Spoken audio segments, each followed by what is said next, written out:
So for this, we're just going to start with a brief introduction. My name is Lily once again, and thank you so much for joining us today for at Swiss Africa. Our organization is called Shaping African Women in STEM, and we aim to celebrate, to promote, and just encourage young women who are coming up or those who have gone ahead. And we would like to know a little more about you as well. Who is Lydia, and how did you get here where you are in STEM currently? Right. Well, thank you for having me. I'm Lidia Solomon. I'm Ethiopian, currently residing in Rwanda, and I'm an entrepreneur. Didn't always start out this way. I was just mostly curious about solving problems that I came across. Ended up in the entrepreneurship path, and currently I'm also pursuing my master's in information technology at Carnegie Mellon University Africa.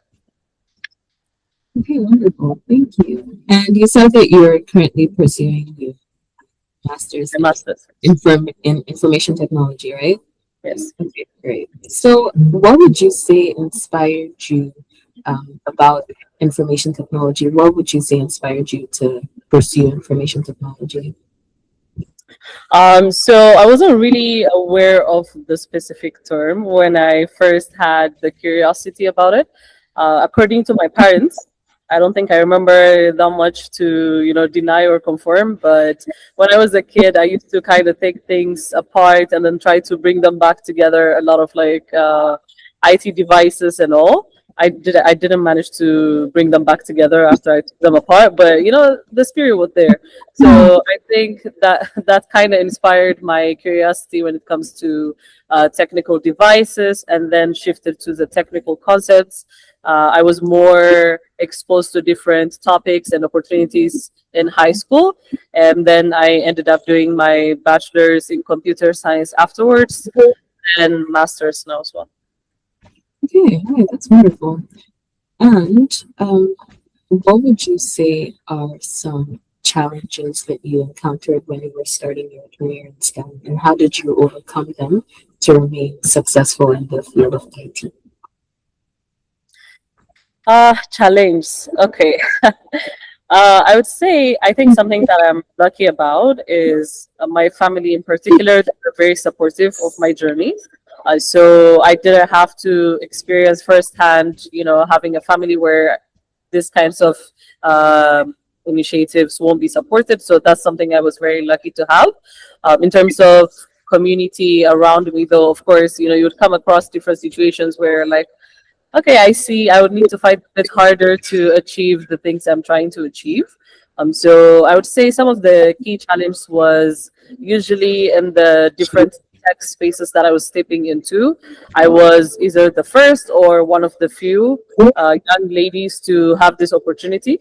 And usually it's sold to us as a compliment, right? Like you're the first woman to ever do this. You're the first, and it's very easy to kind of get used to that and be like, oh, okay, what does this say about me? But I have come to realize that it's not necessarily a compliment. It means that the way hasn't been paved for others to have had the opportunity before you. So it's not really just a compliment. It's a responsibility now.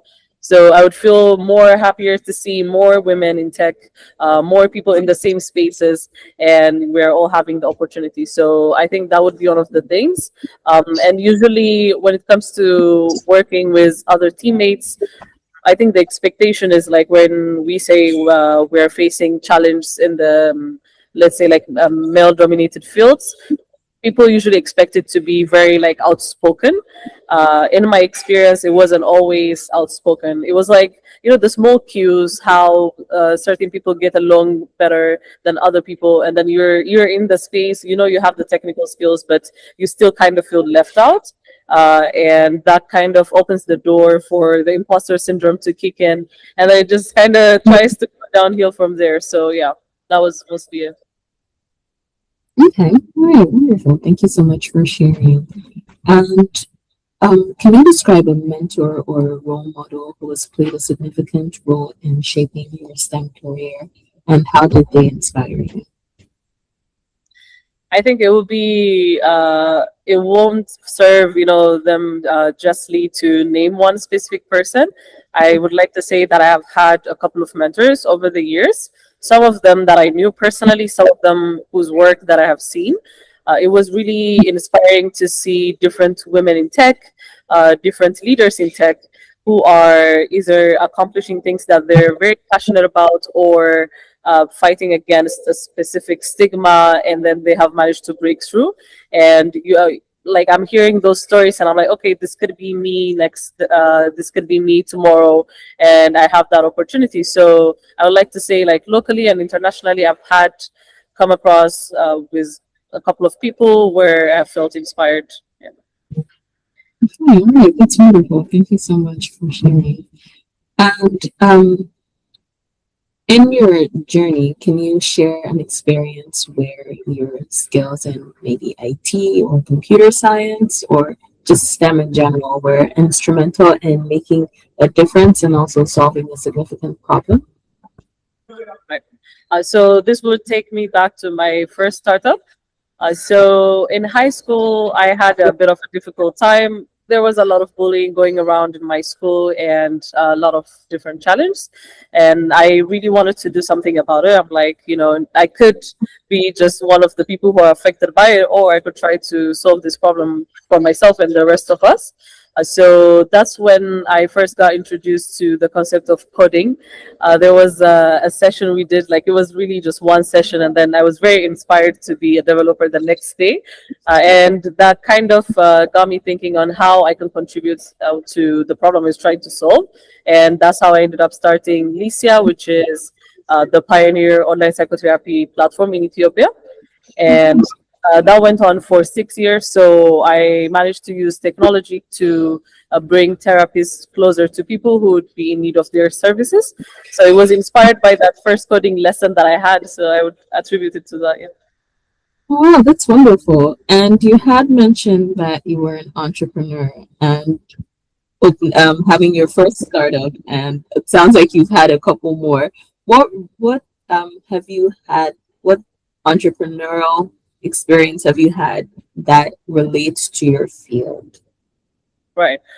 So, of course, most of my entrepreneur's experience has been with LSSYA, the online psychotherapy platform. I was working on that for 6 years.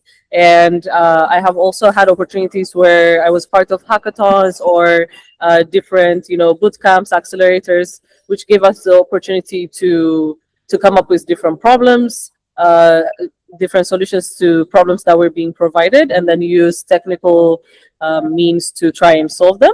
In addition to that, the current startup that I'm working on as well, which is called Kairos, the aim is to help early stage African founders better understand their businesses and test their assumptions before stepping in to talk to other investment bodies. So in the startups that I've been working on, the technical element is always there. If it's not the actual coding part of it, I would say it's also in terms of the analytical skills, how to think, how to also just like understand what the problem is and translate it into something that you can now build and put out. Okay, all right, thank you. And what advice would you give to young women who are considering studying or pursuing a career in IT or STEM in general? I would say you should just go for it. I would not be the person who will be like, it's easy, it's a smooth walk. Probably not. It depends on what you're pursuing. And also, right now, there are so many technical innovations that are coming up, and the tech world just keeps changing. There are so many new things that are happening at the same time. And while that can be a bit overwhelming, I would say it's also an opportunity. If you really are passionate about this, you should go for it. You'll find your footing in there. Don't let your imposter syndrome stop you. And if you are facing maybe problems with resources or just even getting access to these opportunities, try to look into like either local organizations or international organizations who are specifically trying to provide opportunities for young women in tech. Okay, all right. Thank you so much for that. And we are coming to the end of the interview today. But just before we go, I do have one last question though. As someone in the IT space, with all the emerging technologies that we see, how do you stay relevant, or what can you do, or what advice would you have for people as well? So I guess this is a two-part question. What advice would you have for people who would want to and need to stay relevant in this space despite the emerging technologies that quote unquote are seeming to take people's jobs? Hmm. Right. I would say it really depends on which part of tech you're focused on. I don't think none everything that comes out is necessarily something for you to focus on and have to put like 100% of your energy in learning. I do believe in keeping up with the news so that you know at least like what's happening. You have high level information about it, and if it piques your interest, then you know to look more into it. So it depends on where you're getting your news, right? Could be websites, could be, I don't know, your friends who definitely watch news, could be TikTok. Honestly, sometimes that also works. But whichever means you're using to kind of like hear new information, try to keep up with those so that you know when something is out, and you have the opportunity to get involved. But in terms of like actually acquiring the skills, then you need to also be looking into specific websites that would have either trainings or certifications for that specific, let's say, like language you're trying to learn. But yeah, mostly I think it's just keeping up with the news, trying to look into something that piques your interest, and also being involved in a tech community. I would say it really helps. So the tech clubs in your school or in your community, I think this is where they would come in handy. Okay, all right. Thank you so much. And thank you so much for your time today. We really appreciate it. This brings us to the official end of our interview. I will just wait for Abosede to stop recording. Thank you. Okay, right. Sorry. Just waiting. Okay, so while she would stop recording soon, we do have a program that is currently in its preparation phases. It's called the Swiss Empower. It's Empower Her. It's spelled EMPOWHER. So sometimes it can be Okay. quite confusing, yeah. But it's Empower Her Fellowship. So it's more like a mentorship program for people who are in their final year in the university. And we're looking for mentors. And we were wondering if you would be open to being one of the mentors in our entrepreneurship stream.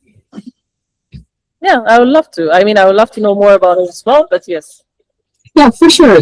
So we can definitely send you more information about that. And I will also inform the team. So thank you so much for volunteering your time. The email we can reach you at, that's the one that we send the information to, Yes, right? Okay, yes. all right, great. So we will be in touch. Thank you so much. The program would be kicking off, I believe it starts in May, but Okay. we will definitely reach out before then as soon as possible because we are in the final stages of getting our mentors and mentees together as well. And we do have a guest form that was supposed to be filled out um, for today's meeting, along with a picture of you that we can use for our YouTube page. It looks like this wasn't included in the email, but I can either send that to you by email or I can just put it in the chat, whichever would be more convenient for you. We would just need you to fill that out with your bio and also your Instagram or social media handles, LinkedIn, and also your a picture that we can use for our video once this is posted. Yeah. Yeah, if you can email it to me, I would appreciate that. Yeah. Okay. All right, for sure. Okay, thank you so much, and thank you so much for your time again today. Thank We you. really appreciate it. Have a wonderful day. You too. Have a wonderful day. Okay, thank you. Bye.